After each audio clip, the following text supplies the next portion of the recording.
children, how are you all? I'm Mrs. Usha. I've come here to take you to your syllabus of science.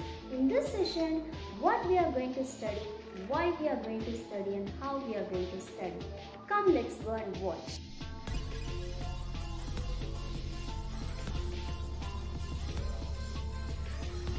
Waste disposal. Garbage and waste, if not disposed properly, causes many serious problems. In this video, we will discuss some of the methods of waste disposal. Landfill. Waste collector collects waste from homes, offices, hospitals, etc. in their truck and take it to an open area called landfill. Such area is low-lying area of ground. Usually, garbage contains biodegradable waste which can be decomposed by microorganisms.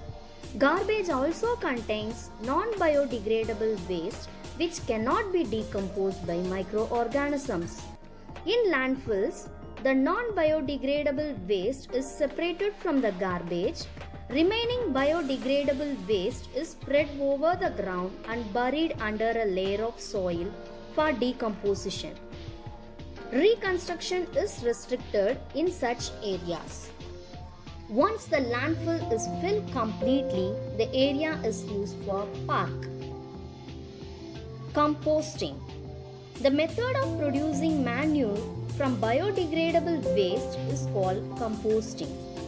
In this method, garbage is collected in two separate dustbins. A green bin is used to collect biodegradable waste such as vegetable remains, fruit peels, dry leaves, while a blue bin is used to collect non-biodegradable waste such as plastic material, broken glass, metallic waste, etc. Waste from green bin is collected in a pit and it is buried under the soil. After some days, the microorganisms present in the soil convert the waste into manure.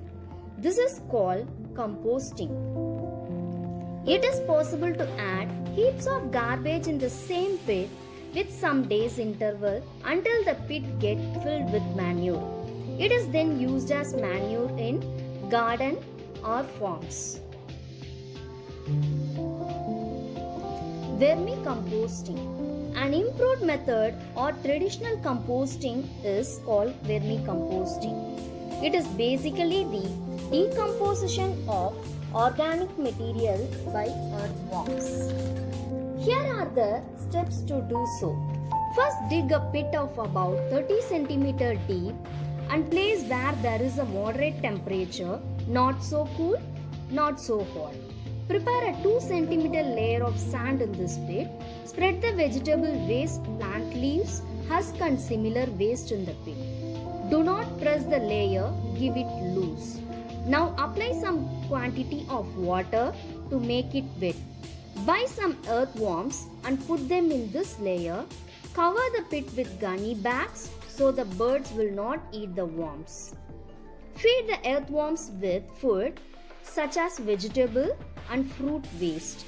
Weed forms field, husk, etc. Do not put food such as pickles because it may generate disease-causing microorganisms. Worms use gizzards to grind their food. After 3 to 4 weeks, the waste turns into dark-colored compost. During this time, the number of earthworms also get doubled. To collect compost, put some food at one corner so that the worms move to that corner. We can remove the compost from the vacated part. The compost waste is dried for few hours in sun and then can be used as manure. 3 R's of waste management. These includes reduce, reuse and recycle. We should reduce the use of things such as paper by digital communication, plastic bags by using cotton bags, etc. Many waste things can be reused for different purposes, such as from waste paper it is used to make decorative things. Waste plastic bottles can be used to grow plants. Waste cloths can be used to make bags, etc. Materials such as paper, glass, plastic can be recycled by appropriate method. Recycling minimizes the waste and reduces the amount of raw materials required to make similar things. Okay children, I hope you understood the topic very well. Thanks for watching.